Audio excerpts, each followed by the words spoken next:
Naitwa Daktari Sami Kwai, nikiwa mkurugenzi mtendaji Kenya Association of Hotel Keepers and Caterers, likiwa shirika ambalo linawakilisha wamiliki na wawekezaji katika sekta ya utalii hususa hapa Pwani. Msimu ambao umekamilika wa Disemba ambao ulifunga mwaka wa 2023 umekuwa msimu ambao sisi kama wadau tumesema umekuwa mzuri sana, na kwa jumla mwaka mzima umekuwa mzuri kwa shughuli za kitalii, isipokuwa tu maandamano ambayo yalishuhudiwa mwanzoni mwa mwaka na vurugu ambayo tulikuwa nayo kufuatia uchaguzi. Ni kwamba kwa wingi sekta ya utalii imeweza kufanya vizuri ukiweza linganisha na miaka ambayo iliweza kutangulia. Na hii imechangiwa na mambo mengi. Moja ni kufunguliwa kwa anga ambayo iliweza kuruhusu ndege za moja kwa moja kuweza kuja, kampeni ambayo tumekuwa nayo kwa muda mrefu, na tungependa kushukuru serikali kwa kuweza kutikia wito huo na kuweza kuruhusu ndege za moja kwa moja kuweza kuja. Imechangia pakubwa kuweza kuongeza idadi ya wageni tunaopata kutoka nje, kwa sababu wale wageni ambao wanatoka nje mara nyingi wanakuwa na siku nyingi za kuweza kuishi, wanakuwa na spending ambayo imeongezeka, na hiyo inachangia pakubwa kuweza kupata returns ama pato ambalo wawekezaji na hata serikali inahitaji kutoka katika sekta yetu. Jambo lingine ambalo limesaidia pakubwa kuweza kuongeza idadi ya wageni ambao tumekuwa nao ni kwamba kumekuwa na uwekezaji mzuri sana ambao serikali imefanyiza katika muundo msingi, na hivyo ndege, kufunguliwa kwa viwanja vyetu vya ndege, hii reli ya kisasa ambayo imeendelea kuchangia na kuwezesha watu wengi kuweza kusafiri, na hata barabara tu, kwamba wengi wa Kenya walichukua fursa kuweza kusafiri katika barabara zetu na kuweza kuzuru eneo la Pwani. Ni jambo ambalo limechangia pakubwa idadi ya wageni ambao tumepata. Lakini pia cha kushangaza ni kwamba tumeona katika kipindi hicho pia kuna gharama ambayo exchange rate, jambo ambalo limefanya watu wengi wapate ugumu wa kuweza kusafiri nje. Kwa hivyo wengi wameprefer ama wameonelea ikawa afueni kwa kuweza kusafiri, sababu ikiwa dola imeweza kuongezeka ilivyokuwa imeongezeka, ilikuwa na afueni nyingi kwa wengi kuweza kuzuru nchini, na hiyo imesaidia pakubwa kuchangia kwetu kuweza kupata idadi ya wageni ambao tuliweza kupata. Na mwisho ni kwamba wawekezaji wengi waliweza kuwa na packages nzuri. Tuliweza kutambua kwamba gharama ya maisha imeweza kuongezeka, na licha ya kwamba tulikuwa na wageni wengi, tumeweza kuona tu pia kwamba spending, Wakenya wengi walikuwa na uzito kwa sababu ya ongezeko la gharama ya maisha, na hiyo labda inaweza kuwa imechangia kwamba watu wengine katika value chain wakakosa kupata labda manufaa ambayo wangeweza kupata, sababu siku zilizopita wageni wangeweza kusafiri, kulala hotelini, kula nje na kuweza kufurahia mandhari na vitu vingine katika likizo zao.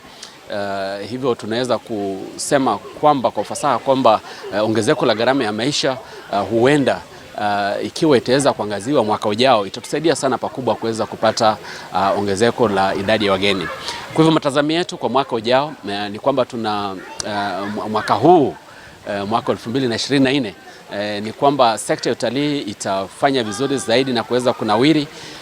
Inatazamiwa kwamba itapata shock kidogo kwa sababu ya mazingira ya biashara ambayo hayako predictable, kwa sababu zile policies ambazo serikali imekuwa ikikuja nazo, ongezeko la ushuru na mikakati mingine ya kuweza kuongeza pato kwa mfuko wa serikali, huenda ikaathiri pakubwa sekta hii jinsi sekta zingine zitaweza kuathiriwa. Lakini mwaka unavyoendelea, matarajio yetu ni kwamba tutaweza kufanya vizuri kwa wageni ambao wanakuja kwa mikutano na kongamano, vilele ambavyo tunakuwa navyo katika sekta ya utalii la Aprili na hata mwezi wa 8 tunatazamiwa kuweza kufanya vizuri zaidi. Labda tu wito wetu ni kwamba joto la kisiasa ambalo limeshuhudiwa miaka ambayo imepita, na matamshi ambayo tumepata hivi karibuni kutoka kwa wadau katika ulingo wa kisiasa, ni kwamba hayataweza kutoka katika pale ambapo yameweza kuwekwa. Tulifurahi sana wakati vikao hivi vilienda kwenye boardrooms, na tutazamia kwamba suluhu litaweza kutoka katika ile boardrooms, ili kwamba isije kuja katika maeneo ya biashara, na kwamba tuweze kufanya biashara, tuweze kufurahia sekta hii na kuweza kuikuza. Na mwisho tunatazamia tu pia kwamba wizara yetu, hususa waziri wetu mpya Daktari Mtua, na viongozi wote katika sekta hii ya utalii, tunatazamia kwamba wataweza kuwa more deliberate katika zile policies ambazo wanaweza kufanyiza, katika mikakati yote ambayo inaweza kufanyizwa. Tungependa kuona sekta hii ikiweza kuendelea katika mpangilio fulani tofauti na miaka ambayo imetangulia, kwa sababu mara nyingi kuna matamshi ambayo yameweza kutolewa ya kisiasa, policies ambazo zimeweza kutolewa ambazo labda hazikuweza kufikiriwa vizuri, na wakati tunapokuja katika implementation napata kwamba kunakuwa na vikwazo na vizingiti.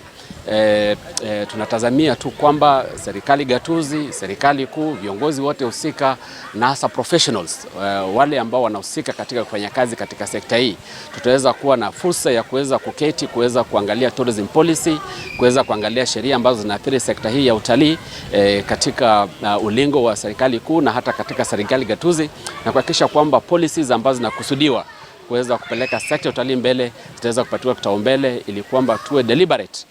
See, that is normally the language of the contracting world. But now for the traveler, it becomes expensive for the Kenyan traveler to go out. Forces you to stay here and spend here. So it is cheaper, it is favorable for the tourists. It encourages you to stay around and spend more. And that is what has actually happened this year. Normally we have a lot of Kenyans, particularly the growing number of the middle class, that have actually been leaving their country to tour out. And because of the challenges of the exchange rate, most of these preferred to stay home and spend here because it was expensive to buy holiday and travel out. And that is also something that has actually contributed to our good numbers that we have experienced as a country. It is good. When you're able to sell, you still get, the country needs the foreign exchange. The tourism industry is one international industry that brings in foreign exchange that is produced and consumed here. So the production of foreign exchange back home is something that is very good and actually able to contribute to the foreign reserves that the country actually needs the most. So, and that is the best contribution of the tourism industry, and particularly that is why we have been advocating for the growing, the opening up of the sky, so that we're able to get more international flights, to be able to get more international visitors, so that we're able to get more foreign exchange. And the country is actually able to get an increased reserve that then can actually be used to offset our huge debt and support our fiscal needs back here at home. It is a good move. We have actually advocated and have always wanted to get a policy direction that can actually make it possible that people would feel comfortable to be able to easily access Kenya. We have had a lot of infrastructure investment in the country. The biggest challenge has been actually accessing the country. That's why there was hue and cry when it was difficult to be able to get through the airports. And the presidential directive on the lifting of the visas to all visitors coming to Kenya is something that is poised to be able to transform the tourism industry in a big way. So we are hoping the necessary legislations will be worked around that particular directive, so that we can actually with speed harness the benefits that come with that directive, and so that we are actually able to realize the huge numbers that we're expecting from the international market. My name is Kioko Musyoki, General Manager, Leopard Beach Resort and Spa. And yes, as stakeholders in tourism, we were very, very happy that the head of state has, in his wisdom, has opened this great country with great potential to be a visa-free destination. That, in many ways, is definitely going to boost tourism. And we must not only thank him, but also really appreciate that the numbers are likely and will definitely grow. What perhaps we would also request is that we continue building our capacity to bring those guests to this destination. Why capacity? Because the current airlines that we have, including our own local airline, has really no capacity, adequate capacity to move the numbers across the globe to this destination. So I would urge us just to look at the big picture again, the way we did with the visa issue, and do whatever we can to open our spaces by creating more infrastructure with other airlines to bring those visitors here. Otherwise, we really appreciate that move. I think in this relationship, we are the big ones. We chose to be the big ones, and I'm sure other countries are going to follow suit. And why should they do? The reasons why these visas were introduced, in my opinion, that has ceased being, the case. So it's still a great move. I hold the opinion that it's a great move. Today, a Kenyan can just hop in a plane and you go to Pretoria. So other countries are following suit. They might not be as dynamic as our country has done, but I think it's setting the right tone in the right direction. The just concluding peak season brought beautiful numbers to Diani, but it's also true that there are guests who booked to come to Diani, but they could not make it to Diani because the airlines that serve our destination here still had no capacity to bring the numbers here. I know a few families, and I know them by name because they had actually booked, but they told me, Kioko, we just have to either go to Naivasha or go to North Coast because we can't get a ticket to Diani. I must welcome the expansion of our airstrip, our airport, which got an extra 200 meters. And I would urge the government still to continue with this initiative because if we can get a middle-sized small jets, the KQ ones that normally come to Mombasa, landing here, that will really move numbers. We cannot wait to have the Dongokundu bypass operational. We are told that this should be happening sometime in March, and that would be a big boon to tourism because through that initiative, it will be a game changer in Diani, and we really look forward to this. My name is Victor Shitaka. I'm the chairman of the Kenya Coast Tourism Association. I'm also a board member of the Kenya Tourism Board. It's a very exciting time this December. In the coast, and I'm talking about Lamu, Malindi, I'm coming down to Diani, North Coast. Business has been good. Hotels have really been operating well.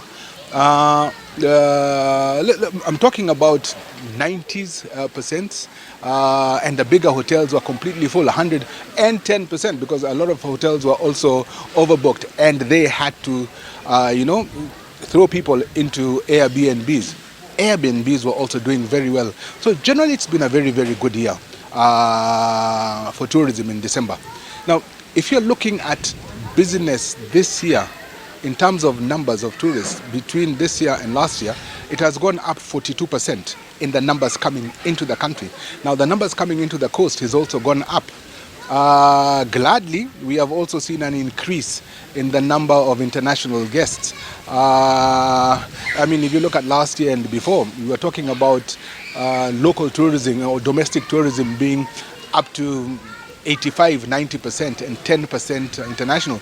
But now it's easily 75% domestic and 25% international. So it's good to see that there's an increase of the number of people coming to Kenya. What's happened in the airports? We've got charter flights that have come back. We've got Condo that is coming 7 times a week. We've got a second German carrier that is coming 4 times a week. These are new here. And then there is from Poland. We've got 3 flights from Poland that come twice a week. Okay, these were not there. These have come at this season. And then we've also got a flight from Romania that is coming once a week, carrying about 189 people per flight. That's an increase of the numbers of people coming here. And what is interesting is the fact that these flights used to fly to Zanzibar, but now they are flying to Mombasa, then Zanzibar. And the number of people that it is dropping has increased. So Kenya is doing well. Kenya is doing well. Now, just recently, you had our president talking, saying Kenya is going to be a visa-free country. So people are going to be allowed to come in without visa. They're going to need an evaluation to come here. But, that is $15 to $20 less. So my thought is I am seeing an increased number of people coming into Kenya next year. Like I said, this year we are 42% up from last year, and I'm seeing this trend going on. Okay, we must sort out this payment and this application process, because that was one of the problems. It took too long for passengers who want to come here, guests who want to come here. It took too long for them to clear themselves. But now, with the government working very hard to ensure that it is seamless, I'm seeing a lot more people coming in. There has been complaints about increases in prices of Mara and increases in the prices of the park fees. Unfortunately, that might dampen us a bit because there wasn't a lot of stakeholder engagement. But Kenya has got more than one park. It's got a lot of parks. So it's an avenue for people to go to the other parks. But one thing that has come out that I've seen that, actually two things that have come out that I think will really push Kenya. One, Kenya is going to become a bucket list because we are the cradle of mankind. Okay? You know that a full skeleton was found in Kenya, which is it 1.4 million years old? This is going to be a bucket list. Come and see where mankind started. And that, plus the free visa, is going to bring a lot of increase to people into this country. The board, KTB, is working on also introducing new exciting exposures. Let's talk about extreme sports. Let's talk about sports tourism. This is coming in. Do you know, for example, that just up here in Shimba, there's a sport where paragliding can be done? This is going to be pushed. The young people are going to come here. What was also very great to see is the program by KTB of Mutembei, Kenya, has really given us numbers into the country so that the coast here did not only cater for the visitors coming in, but it also catered for the Mombasa residents. In Mamangina, we had great fireworks and the Mombasa residents were full. In Kilifi, distant homes had festivals. All the bars and restaurants had activities which were full. So we're not only catering for the incoming tourists, we're catering also for the local community here. So there's only one way. One of the things that has always has also been answered by the operators in Mombasa, and I want to thank our minister, new minister, Bwana Mutua. I also want to thank Bwana Murkomen, that they've extended the airstrip here at Diani. Do you know that Jumbo Jet could not carry to capacity? When it was landing, it had to be 22 seats free so that it could land. And leaving, it had to be 31 seats empty so that it could take off. But now with the expansion of the landing strip, it can come in full capacity. That means there was increased numbers coming in. Thank you very much for that. But now we are asking for Diani because we've got Italians coming in, we've got Neos landing in 3 times a week, but they would like to land in Malindi. So we are asking if this airport, which has been for a big time ask that we also extend this airport. I'm seeing a big number coming in next year. In addition to this, our roads are being done. Yes, we are going through a hard time now in the coast, but once these roads are made, the impact will be increased numbers into the coast. So thank you, Wishimiwa. Let us get KLM to come back and land at the coast. Let us get Turkish Airlines, who have been asking, who had daily flights, and they're asking to come back. Let us get them access to land at the airport. And of course, let us get Qatar, because there's only one result: bigger numbers coming into the coast.